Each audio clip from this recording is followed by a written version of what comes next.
Welcome to Divine Intervention, shedding light on Illinois property tax. Hello, and welcome to Divine Intervention, shedding light on Illinois property tax with Nora Devine. I'm your host, Nora Devine, and I've been a property tax attorney in private practice since 2005. I've developed a statewide practice in all jurisdictions in Illinois, representing all property classes. Today, we're taking a closer look at the income approach to value and how it can be used or abused in the property tax context. With us today, we have Bob Becker, a very busy commercial appraiser in Illinois who appraises complex assets in all counties, but he has a special focus on property south of I-80. Bob, welcome to the show. Thanks for having me. It's really good to see you. Why don't you tell us a bit about your background and how you got your start doing commercial appraisals in Illinois? Sure. So I started down south. I actually live south of Mattoon a little bit. And so in that area is predominantly farmland, which is kind of what I started out doing. And then as I got my certified general license, I started branching out and doing more of the commercial, just general retail, that kind of stuff. And eventually sought after the more complex assignments throughout the state of Illinois. And then I've just started, have always just, sought after the complex properties and then eventually kind of got known for that and started getting a following, through the rest of the state.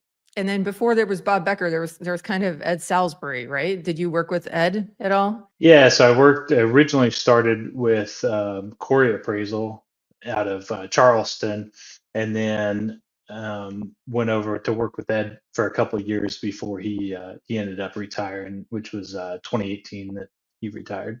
Nice. You said you got your start appraising farmland. What do you do when you're appraising farmland? How do you is it contesting the productivity of the land or what is it? So with that, again, is a lot of auction sales, which is different, I guess, than a lot of other properties. So it would be going to auctions, talking to the farmers at the auction, see who was buying, what their interpretation of the tillable percentage and the productivity of the land was, and based on that, what they were willing to pay for it.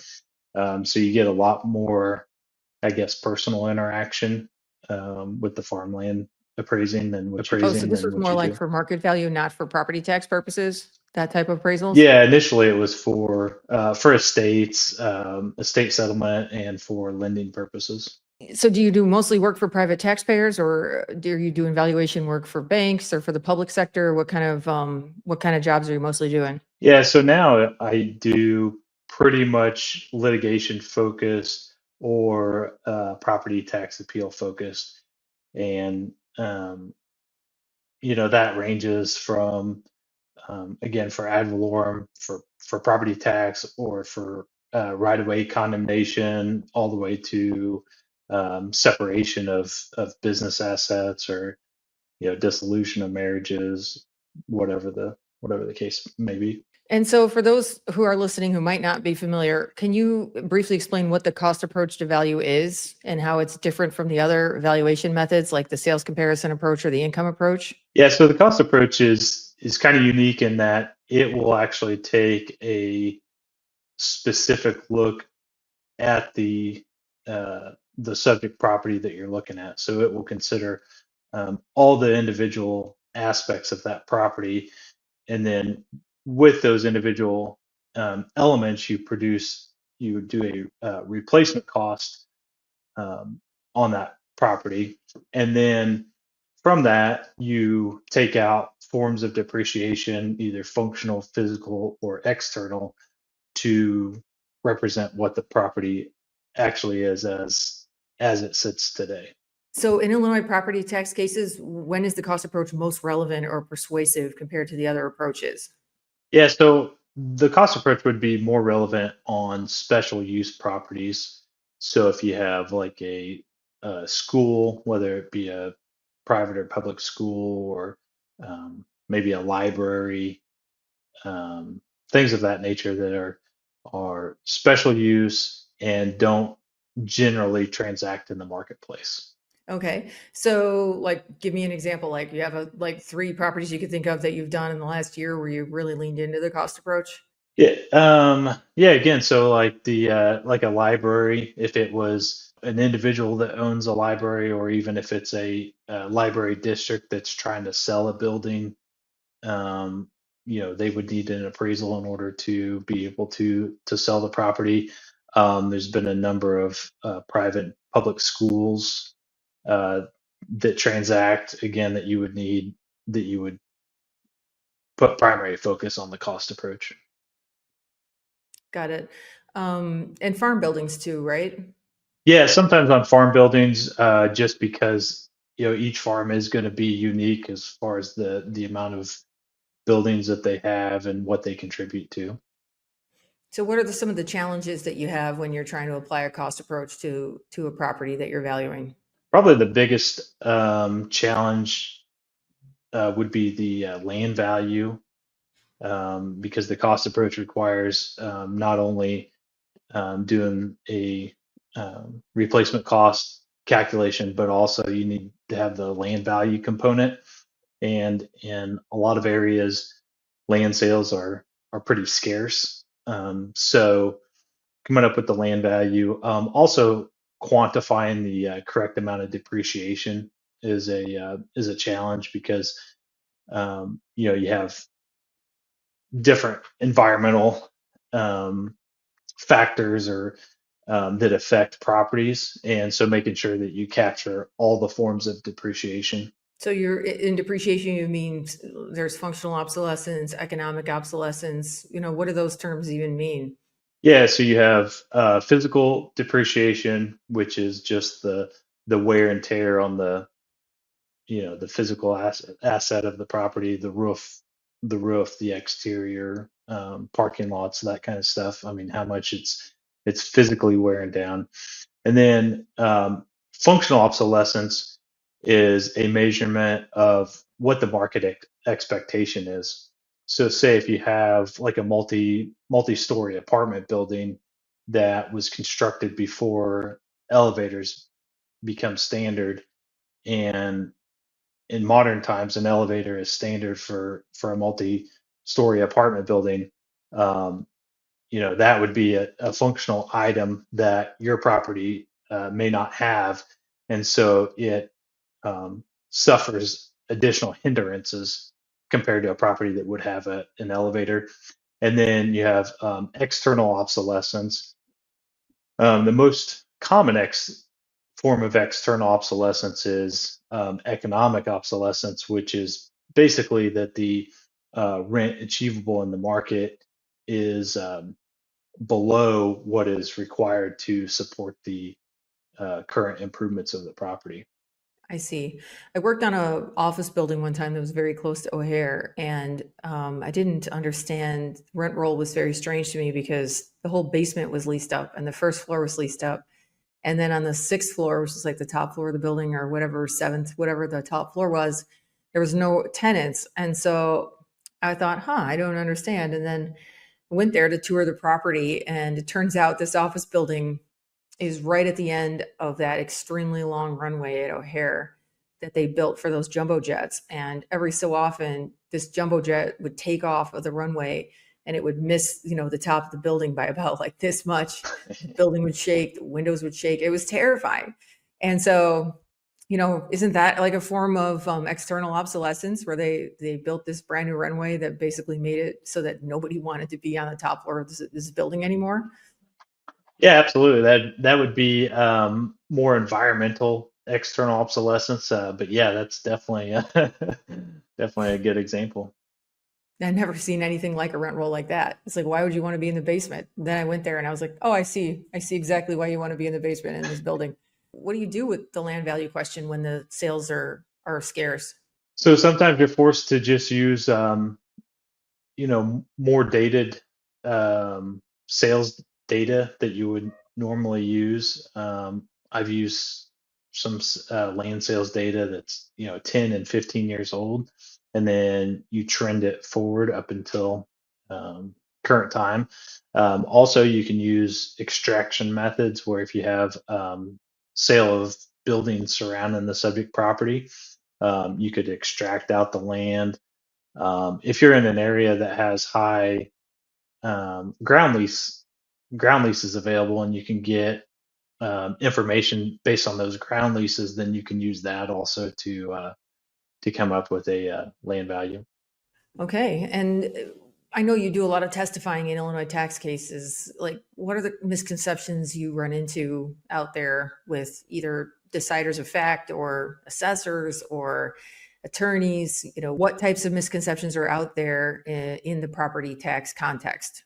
Yeah, so for property context, the or property appeal context, the um, misconception is that no weight is applied to the cost approach a lot of times, or that the cost approach is always the highest value, right? And um, the cost approach is not always the highest value, and actually, if the method is done correctly, then the cost approach should come relatively in line with the sales and income approach. And so I think if a cost approach is developed and it's coming in, substantially higher or below the other two approaches to value, then there was something either not correct in the other two approaches to value, or something not correct in the cost approach. And so it's always been treated kind of as its own little method, kind of stand aside of the other two methods, but actually they should be um, really treated or handled about the same, because they really should reconcile within a relatively close number of each other. Now, obviously, maybe in the final reconciliation, um, one approach, such as the sales comparison approach, is given primary weight, and that's how the appraisal is reconciled. But it is a good test of reasonableness to make sure that um, the other two approaches are, you know, uh, in line or reasonable. Yeah, I've been doing this work for 20 plus years. And earlier in my career, I remember going to, say a jurisdiction that didn't have a lot of commercial tax base. And I would, be talking to them about the sales and the market and the income approach and things. And they would just print out a Marshall Swift printout, and they would say, here you go. It's fairly assessed. I put in the building size, I put in the building age, I put in the construction materials, and here you go. And they would kind of beat me over the head with a Marshall Swift printout and tell me that that was gospel. And I don't see that as much anymore. I think that the continuing education for the assessors in general has improved over the last few decades, with just changes that the IPII has made in terms of the educational offerings they have. So I don't see that a ton anymore, but I was wondering, do you still see that out there? Yeah, I think from a downstate perspective, there's still heavy reliance on the cost approach, mainly because of lack of sales data in jurisdictions downstate, and also budget constraints where maybe they can't go in and hire the staff they need to do a larger mass analysis, or they don't have the budget to afford some of the data subscriptions, things of that nature. And that's why I always like applying the cost approach in my appraisals. Even if I don't ultimately reconcile to it, I think that it helps provide a bigger picture to the assessors as to, okay, yeah, I'm reconciling to the sales comparison approach, but here's how it relates to the cost approach, and here's some depreciation that's affecting this property that maybe you didn't consider, because you're looking at more of a mass appraisal model and just considering physical depreciation, where this property also suffers functional and external obsolescence. And so I think that helps paint a clearer picture for the assessors when they can look through and read something that they're accustomed to,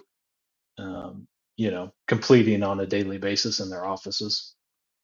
Yeah, you touched on something I've always wondered about the availability of data pertaining to commercial sales south of I-80. Why is CoStar such, or whatever you call it now, is it still you're doing the research through CoStar or their sister product now, but all that the commercial databases are somewhat accurate for Cook County and the surrounding counties, but once you get south of I-80, the commercial data just is less available. Why do you think that is? Yeah, I think the data sources that are out there like CoStar or Crexi, they rely on brokers to input that data, or survey of brokers. And I think that downstate there's probably less, I guess, conformity. The brokers downstate aren't necessarily going to put all the commercial sales into CoStar or to Crexi, or even subscribe to that type of system. They're just going to have it listed on their local MLS, and generally that's all they need to be able to sell a property. And we've seen a lot of fluctuation in general in the construction costs ever since the pandemic. How accurate do you think the resources are, to take into account all these fluctuations, like the assessors' cost manuals that they use, the Department of Revenue cost manual that they put out, the Marshall and Swift data? Are they, do you think, keeping pace with some of these escalating costs with their data? I would say that Marshall Valuation is fairly well keeping up. They re-release data on a monthly basis. In each release, they have different multipliers that tell the story, kind of what the market's doing as far as construction costs at that time. The assessment offices, um, maybe aren't keeping up as much as what they could.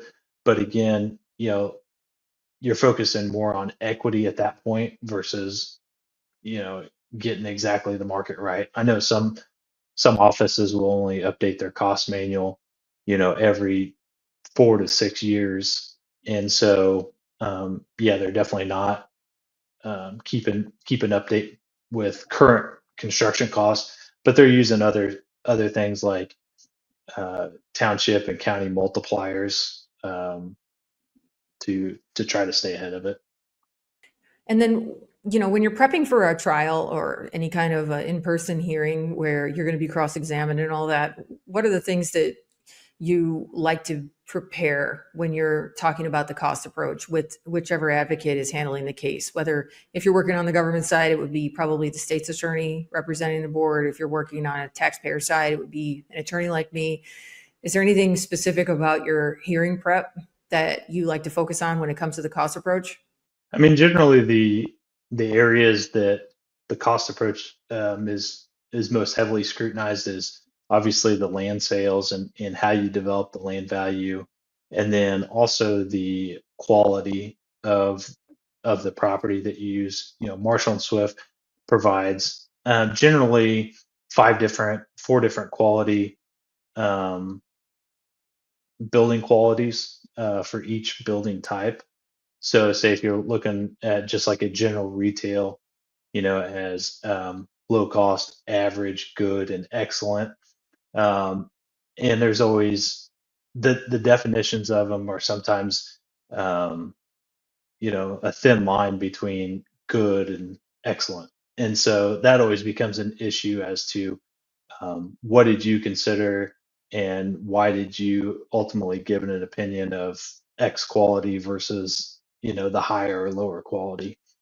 And so that always tends to be an area of debate. But the rest of the cost approach is generally straightforward, especially if you have good good support for your depreciation and multiple sources of support for your depreciation analysis.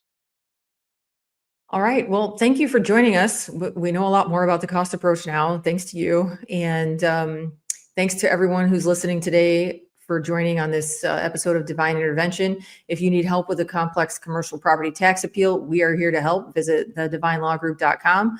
Our team can help you identify risks and opportunities for property tax savings. And if you need a reliable opinion of value of a complex commercial asset in Illinois, but especially downstate, you can find Bob Becker at rdbeckervaluation.com. Be sure to leave a review, and subscribe so you never miss an episode. Bob, thanks so much for being on the show with us today. Absolutely. Thanks for having me.